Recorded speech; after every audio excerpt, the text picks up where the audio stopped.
a 12-year-old from Singapore. Today I'm excited to share my invention, the one for you. So the problem is disposable cutlery and food packaging are major contributors to the problems of daily waste, pollution, and global warming. Bringing reusable utensils to school or work can be very cumbersome due to the bulkiness of bringing separate ones out. So, I think that if we improve the convenience of reusable cutlery, this may encourage more people to use it instead of disposable ones, which may help to reduce the impact of waste on the earth. These are some statistics which I found online about the impact of disposable cutlery. As you can see, some of the last one says stuff about microplastics. After the plastics break down, as in plastics from one-time use disposable cutlery, things like that, they still become microplastics, and this can affect our life a lot, as you can see from these pictures here. For this one, I also made a survey on job form, which 100 plus people responded to. And these are some statistics. 66% of them thought that they were too bulky or inconvenient to wash, so they found separate utensils, bringing reusable utensils out more bulky and inconvenient. So I made the one for you. The one for you is a 4-in-1 utensil combining a fork, spoon, knife, and chopsticks into one. So it consists of a few parts. It has a fork half and a knife half, each connected to a chopstick, and a handle cover case for joining all of it together. So basically, the fork and knife halves can be used as a combo to slice and chop food to eat, but they are each connected to a chopstick also. So you can also use them as chopsticks. Besides that, you can also combine it into one big spoon or fork to use, so it's suitable for multiple cuisines. So the one for you is multifunctional, versatile, portable and compact, sustainable and environmentally friendly, as well as new and novel.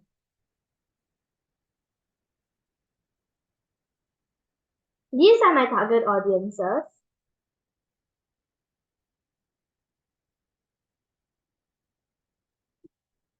Some potential applications and use cases that this can be applied in are in outdoor activities, lunch boxes, emergency and military ready-to-eat meals and rations, minimalist lifestyles, restaurants or cafes, and fun gifts. So you can use it whenever you need to bring something out. So I think my invention can help with these sustainable development goals. So goals 9, 11, 12, and 13. Because I can get more people to use reusable cutlery if it's more convenient for them, it's more portable for them to bring about, less bulky. So I think it can help with these goals. I made 3 prototypes. So for prototype 1, I used cardboard. I made it into a cardboard cutout, as you can see from these pictures. So let me see if the dimensions were suitable and if I could hold it properly and like test it out a little bit. But it was too flimsy, so I couldn't test it out with real food. And it also raised some safety concerns because of the serrated fork edge, so it may cut the mouth. So I made prototype 2, improving on that. So these are some pictures. For prototype 2, I designed it on Tinkercad and 3D printed it using nylon PA2200 material. Taking inspiration from child-friendly blades, I made it safe because of like the safety issue from the previous prototype. So I incorporated the design of these child-friendly blades of the knives in the market by going around and looking at them. So I changed the jagged edges to bumpy ridges, so it will not cut them off. So this prototype was strong and could cut all kinds of food well when I tested it. But however, there were still some design issues because of Tinkercad's limited functionality. So these are some videos with bread. Hello, I am Elizabeth, and this is the second prototype of my invention, the following one. As you can see, this is the case, the chopsticks component, the knife component, fork component, and the spoon component. Today, I am going to show you and demonstrate how my invention can cut things like bread, chicken, egg, and even cup noodles. So, this is the bread, and I'm going to cut it with my invention here.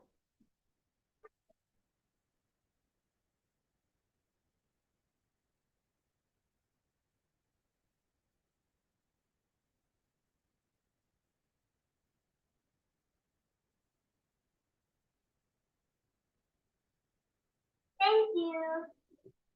Okay, so it's a bread.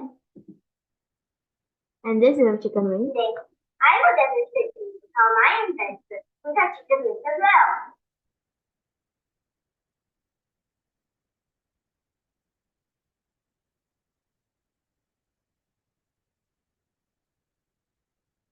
Thank you. And then last but not least, with veggies. The next thing we're going to test with is the chopstick component. We're going to test the chopstick component with veggies.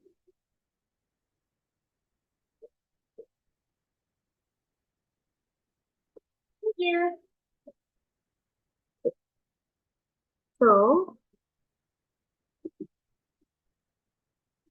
hello. Okay.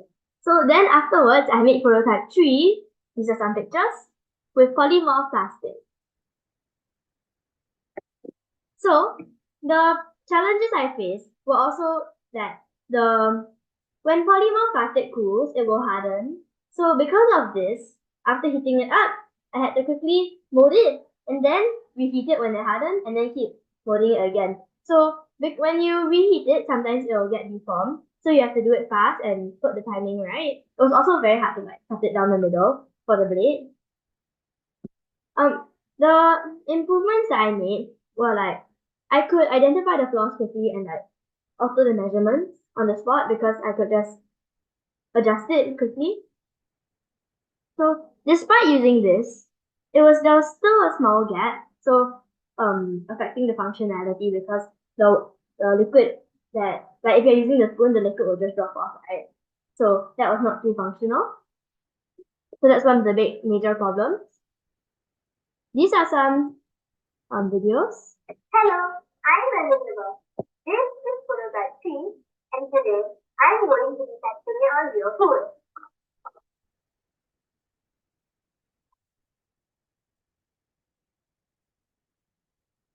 Thank you. That's a fish, I think. And then mix the chopsticks component with some rice. The chopsticks are better to use than the previous prototype because they're more sleek.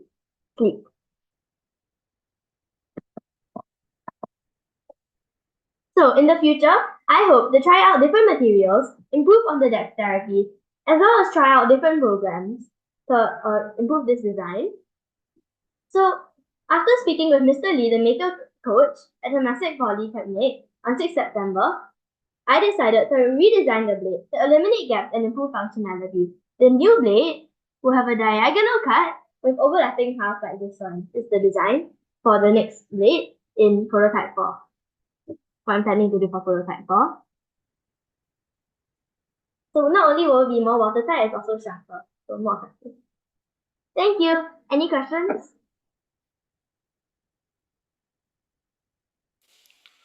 All right. So the question I do have is just a very simple and kind of silly one. Um, how well do you think this device could be used for soup? Because I do notice that there is a gap in the middle, so I'm not sure if it's Yeah, like tight like here. enough. Yeah, this yeah, right? Okay, so basically, yeah, to solve this gap, over here, I decided to um redesign the blade because this part, when the water drops on it now, last time it used to be right down the middle. So not only is it not as efficient, the water can just seep through slowly. And then this cut, it's The fork side is like curved for safety, so of course it won't hit the like cut the mouth like I mentioned earlier with the jagged edges for prototype one.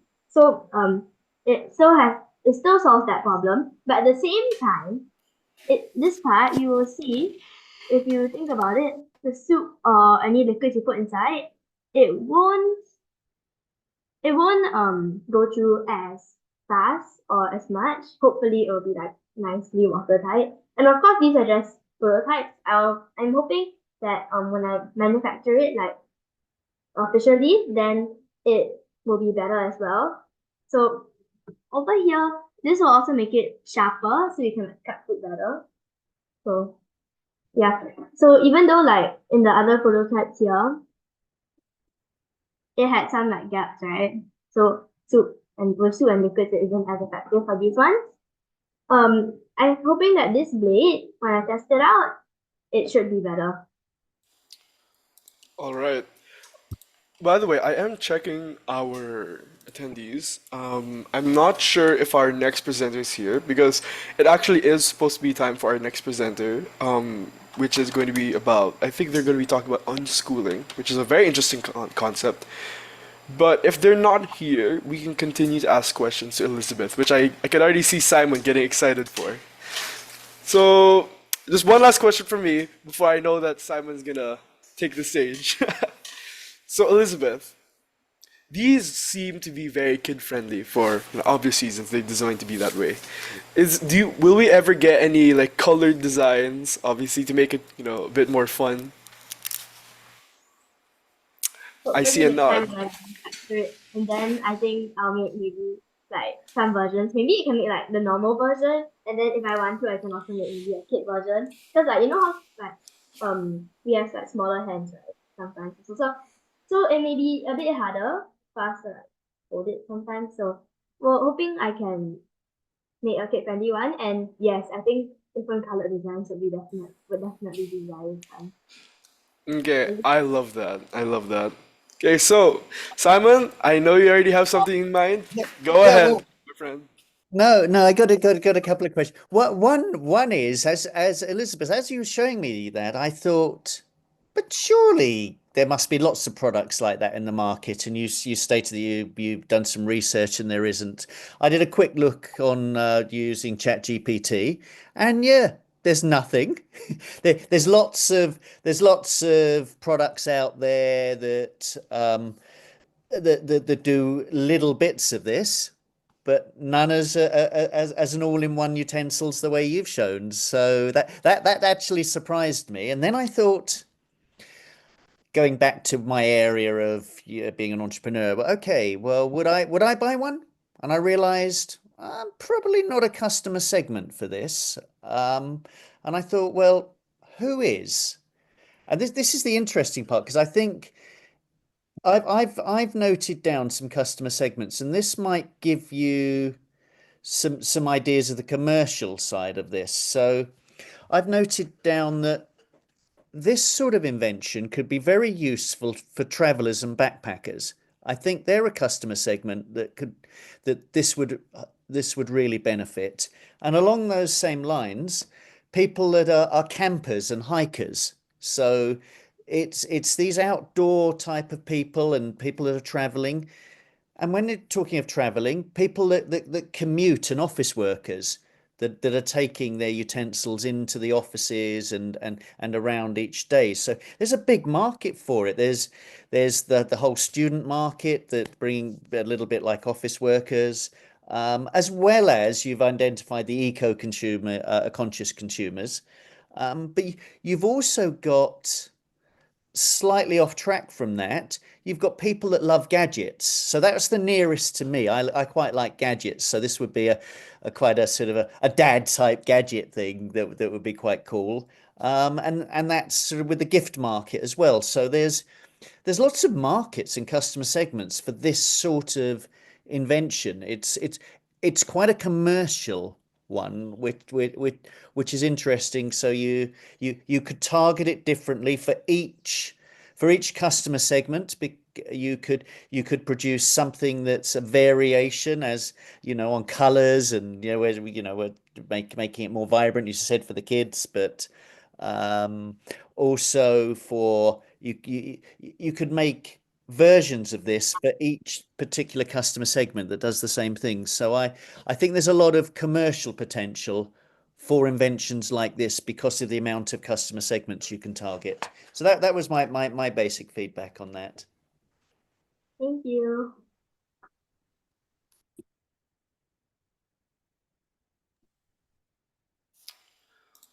All right. Okay. Let me just check one more time. We still do. I'm not 100% sure if we have our next presenters. I'm looking in the meeting. I'm looking in the panelists. Um, and I don't see. Also, hi, Oliver. It's very good to see you again. Hi, Simon, hi Farron, and hi Elizabeth. Interesting. I Are you still screen sharing, by the way? Yes. Sorry, yeah, All right, so you can see you better. thank There you. you go. Lovely idea. And yeah, I know that it's not something that is for everyone. That's why you just really have to find your target market for your product. So, Elizabeth, I do have a question. You did say that, the whole utensil thing is, designed to be very safe, very accessible. It is dishwasher safe, right? Okay, well, I'm hoping to make the actual thing dishwasher safe, like I'm aiming to. But of course, when they wash it, maybe it's like, how when I manufacture it, I'll put on the packaging, maybe like, or make sure to like separate the parts, otherwise we may leave it inside the handle cover case, and that may not be so good for washing, so I'll just randomly take it out. Other than that, I think I should be dishwasher safe. Because I'm planning to manufacture it with like maybe some eco-friendly material. But of course, as I said earlier, if I want to, maybe I'll make it like edible. I don't know, because those edible materials that some people make. Like some companies have edible plates or edible Well, that is edible. true. I believe there was a technology in South Asia. I'm not sure who designed it, but there was a technology where they did make edible spoons out of cracker. And what they do is the spoons were like they were strong enough that you'd be able to drink soup with it. And afterwards you could eat the cracker that was already soaked in the soup, so it would taste good. So the good thing about it was that it wasn't so soggy. It wouldn't go soggy. So maybe if you want to do that with yours, that would be a good idea. Just have to make sure that the cracker is strong enough. Because if you're gonna be using it as a knife and the cracker breaks and your spoon breaks, then you're gonna have like a stick and a spoon. I mean, it's edible, but you don't have a knife anymore, do you? That's very true. So while we're on this topic, do you ever plan to make multifunctional like plates or bowls or anything like that? Maybe. I mean, yeah, I guess I could, cause sometimes how people also find like let's say like in Singapore, some people when they go to the hawker center and then when they take away food, and then most people will just have most people would just like take the plastic bag and the plastic disposable containers from the food vendors. But some people are very eco-friendly. They'll bring their own reusable Tupperwares and then you can bring them and then the vendor will just put it in for them. But not a lot of people do this because they find it very inconvenient. And sometimes they don't even know that, oh, I need to bring food back. So yeah, I think this segment is also very good to do it in because it's really like not only there are a lot of disposable one-time use things, like disposable cutlery is like one of them. But I think another big one that especially people like in Singapore, I'm not sure about other countries face is about the disposable Tupperwares and things. So maybe next time also if I want to manufacture line, like you were saying about the rice cracker innovation thing, I might if I can find out who it is, I think I remember reading about it somewhere. I'll go and look it up. And then maybe I can collaborate with them. If I want to make other materials, maybe I can also do injection molding. I'm not sure if you can do it with that though. Yeah. Although the thing about that technology is I watched that video like more than 4 years ago, I think.